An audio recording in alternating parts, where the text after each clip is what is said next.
So welcome back to today's class.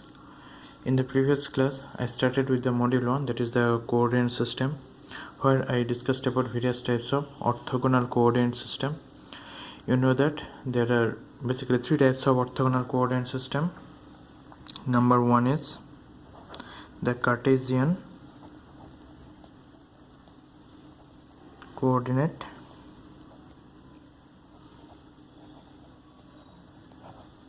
also known as the rectangular coordinate system.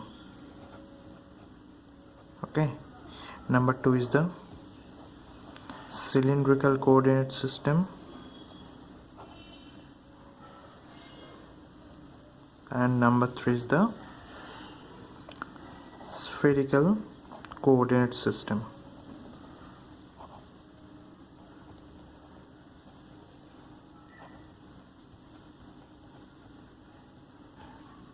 All these three are the orthogonal coordinate system. Why? Because the coordinate axes are mutually perpendicular to each other.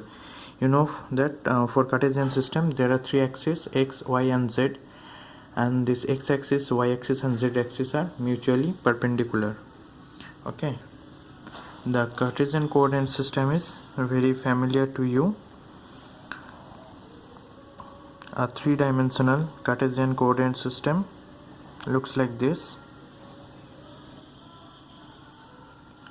This is x-axis, this is y-axis, and this is z-axis, and a point in the Cartesian coordinate system P is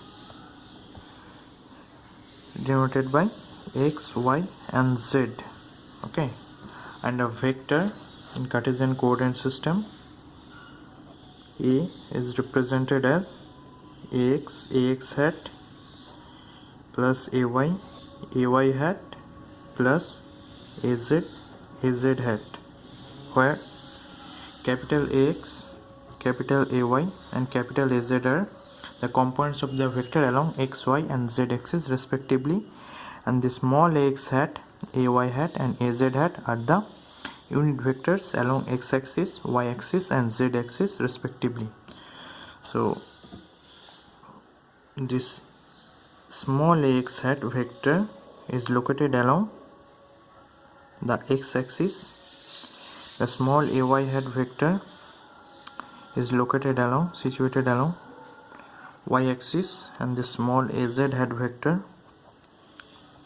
is located along z axis. These three are the unit vectors which are located along the three axes. Okay, and what will be the magnitude of this vector A? The magnitude of this vector A will be expressed as ax square plus ay square plus az square.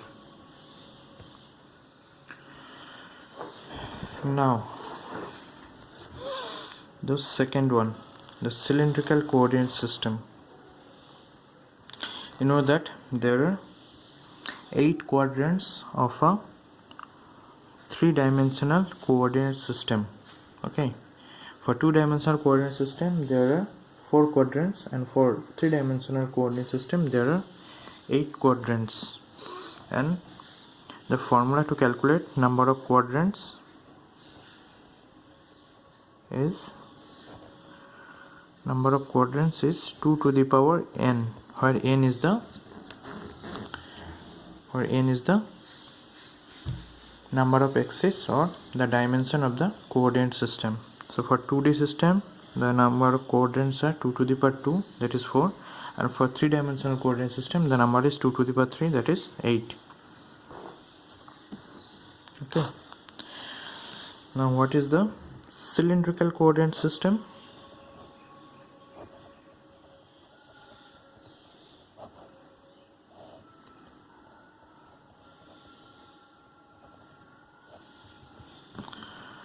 Now if you consider a cylinder like this,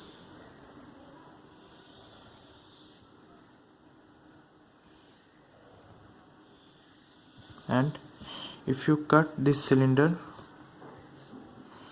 into 8 equal pieces, then one piece will be equivalent to 1 quadrant of the cylindrical coordinate system.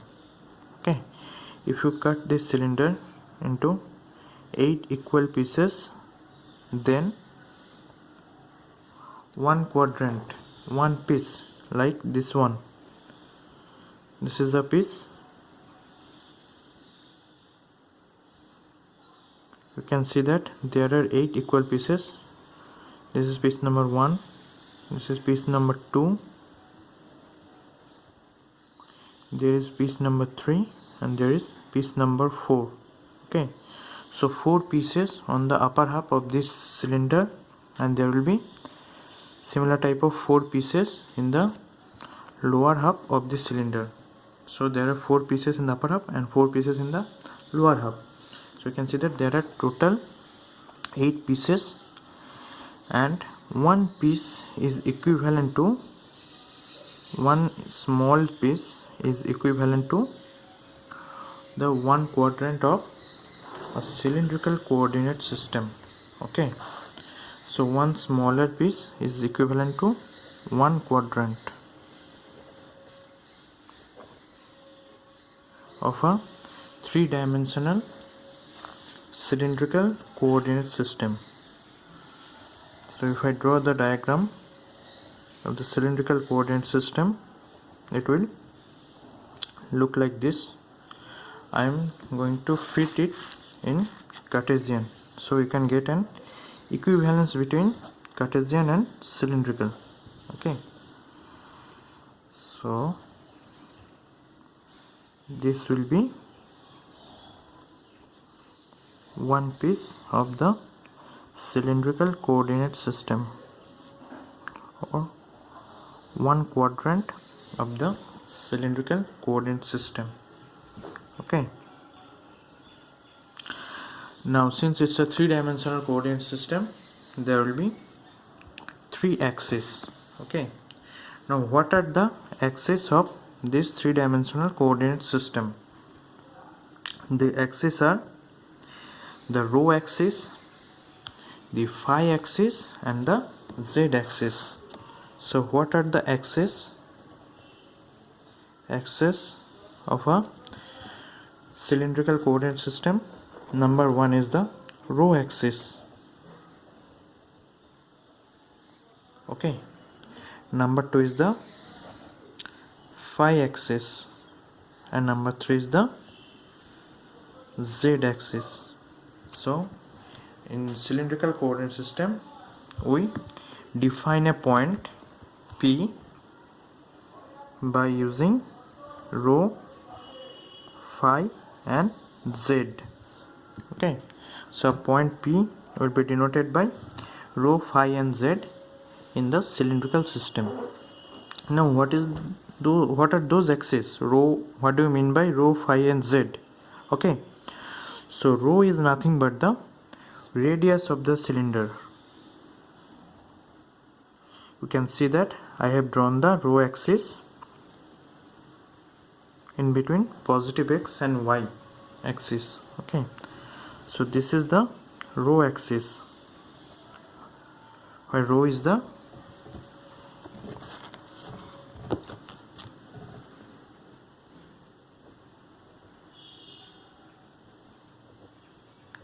radius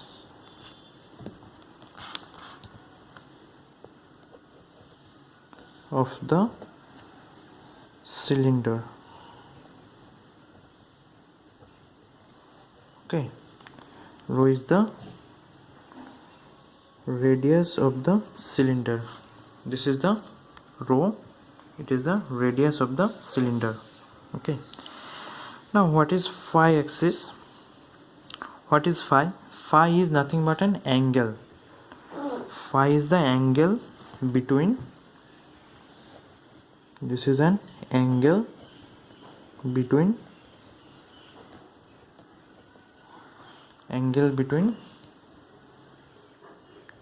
rho and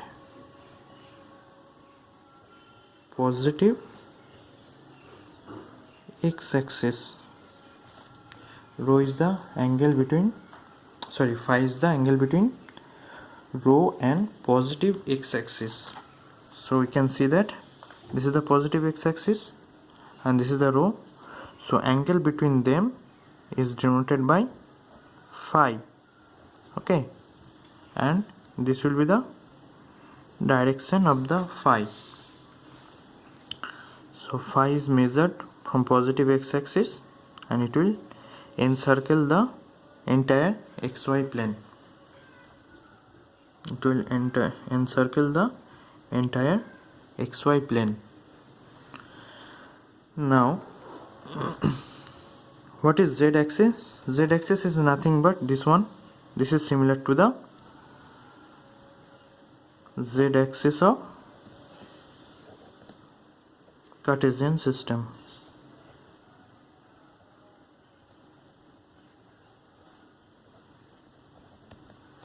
Okay,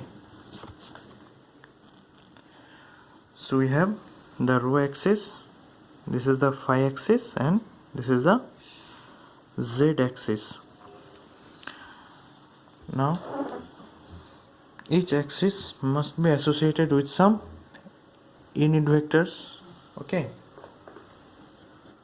because if you want to express a vector in this system, there should be some unit vectors along each axis. Now what are those unit vectors? So along rho axis, the unit vector is denoted by a rho hat. The unit vectors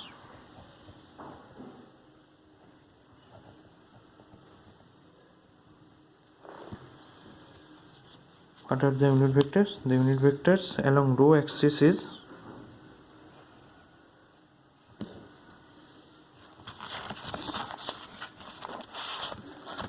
the unit vector along rho axis is a rho hat, and this is the a rho hat vector.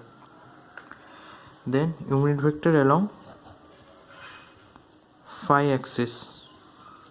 The unit vector along phi axis is denoted by a phi hat.